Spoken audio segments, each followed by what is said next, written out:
The old world told you that trading your time for money was the only honest path to survival and stability. We built our entire lives around the clocking in and the clocking out and the promise of a Friday paycheck. But the ground beneath our feet is shifting faster than any generation has ever witnessed in all of human history. Machines are no longer just tools that sit idle in the corner waiting for a human hand to guide them. They are becoming the hands themselves, moving with a grace and precision that biology simply cannot match anymore now. You feel it in the quiet anxiety of your industry and the way hiring freezes seem to last forever now. It is not a recession that is coming to steal your livelihood from you in the dark of night soon. It is a fundamental redesign of how value is created and who gets to claim the rewards of labor today.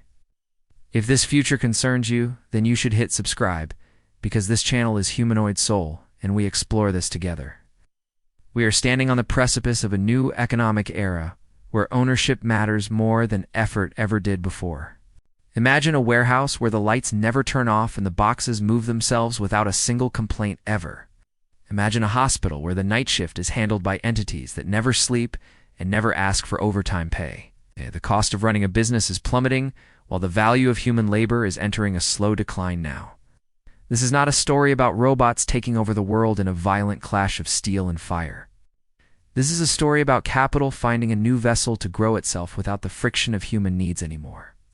Your salary was always a negotiation between your survival needs and the profit margins of your employer, always.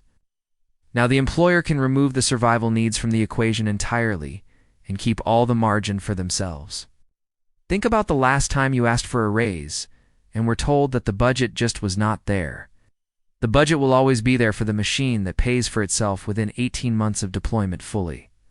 We are witnessing the decoupling of productivity from wages on a scale that economists barely understand today, fully. Productivity is soaring to the heavens, while wages remain stuck in the mud of the previous century entirely. The gap between what is produced and what is paid out is where the new wealth is being hidden now. It is flowing into the accounts of those who hold the equity in the automation infrastructure itself directly. You might think you are safe because your job requires empathy, or creativity, or complex decision-making skills. But algorithms are learning to mimic empathy and generate creativity and make decisions faster than any boardroom can. The definition of skilled labor is being rewritten by engineers who do not have to pay for health insurance. Consider the truck driver who spends decades mastering the road only to be replaced by a sensor suite. Consider the radiologist who studies for years to read scans that software can now analyze in seconds. These are not hypothetical scenarios playing out in some distant future timeline of science fiction novels ever. This isn't sci-fi, since Japan already uses humanoid caregivers, and the companies that own them are already worth billions today. The integration is happening quietly in the background. While we argue about politics and distract ourselves with entertainment, capital is patient and it will wait for the technology to mature before it makes its final move. We are reaching the point of maturity where the cost of a humanoid is less than a yearly salary. Once that crossover happens, there is no economic incentive left to keep a human being on the payroll. The logic of the market is cold, and it does not care about your loyalty or your past contributions. It only cares about efficiency and output and the bottom line at the end of the fiscal quarter. Humanoids don't get paid, but their owners do, and that is the very secret mechanism of the new economy. When you own the machine, you capture the full value of the work it performs without any deduction. When you are the machine, you are merely a cost center, waiting to be optimized out of the ledger. This shifts the power dynamic from the worker who sells time to the investor who owns the means. We are moving from a labor economy to an ownership economy, where equity is the only true currency. Your savings account is losing value every day, while the assets generating real wealth are appreciating rapidly. The middle class was built on the idea that hard work would lead to property and security eventually. That ladder is being pulled up because property now means intellectual property and robotic fleets instead of houses. You cannot save your way to freedom when the system is designed to extract value from your existence. We need to talk about what it means to be human when labor is no longer a requirement for survival. Purpose used to be tied to contribution, and now contribution is being automated away by lines of code. This creates a crisis of meaning that is far more dangerous than any crisis of unemployment or poverty. Society will have to decide who deserves to eat, when the act of cooking is fully automated by robots? Will we choose universal basic income, or will we choose to let the obsolete starve in the shadows? The political battles of the next decade will be fought over the rights of the displaced majority. But by the time the laws are written, the wealth will have already consolidated into very few hands. History shows us that technological revolutions always enrich the owners before they benefit the workers significantly. The Industrial Revolution took a century to raise living standards, but the AI revolution will take a decade. Speed is the enemy of adjustment, and we are moving too fast for policy to keep up with change. There is a character named Naira who works in a logistics hub, managing a fleet of 50 units. She does not lift a box, but she watches the screens and ensures the algorithms are running smoothly.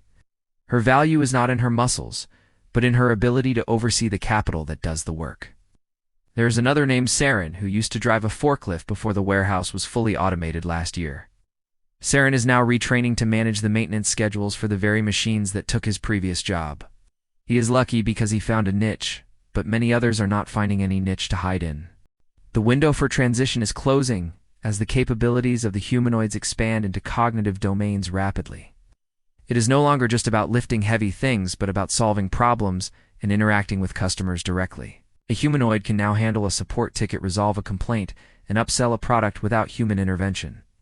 The service sector was supposed to be the safe haven for workers displaced by manufacturing automation decades ago. That haven is now flooding with synthetic labor that never gets tired and never demands a break room. We must ask ourselves what happens to the concept of a career when jobs become temporary stopping points. The idea of climbing a corporate ladder makes no sense when the rungs are being removed by software updates. Financial literacy is no longer about budgeting your paycheck, but about understanding how to own a piece of the automation. You need to look for funds and vehicles that give you exposure to the robotics and AI infrastructure growth. Diversification is key because no single company will win, but the sector as a whole will dominate everything.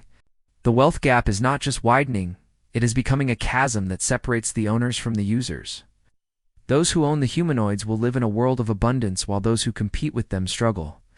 It is a brutal arithmetic that favors the accumulator of assets over the accumulator of hours and minutes. Time is no longer money, because money can be generated without the expenditure of human time anymore. We are entering an age where leisure is forced upon the masses, whether they want it or not. How we fill that leisure time will define the culture of the 21st century and beyond significantly. Art and community and exploration might become the new work if we can solve the distribution of wealth. But until that solution is found, the tension between capital and labor will remain the defining conflict of our time. You have to decide today whether you will be a participant in the old system or the new one. Waiting for permission to adapt is the fastest way to ensure you are left behind by the tidal wave. Education must shift from training workers to training owners who understand the mechanics of automated value creation. The mindset shift is harder than the technical shift because it requires letting go of old identities completely.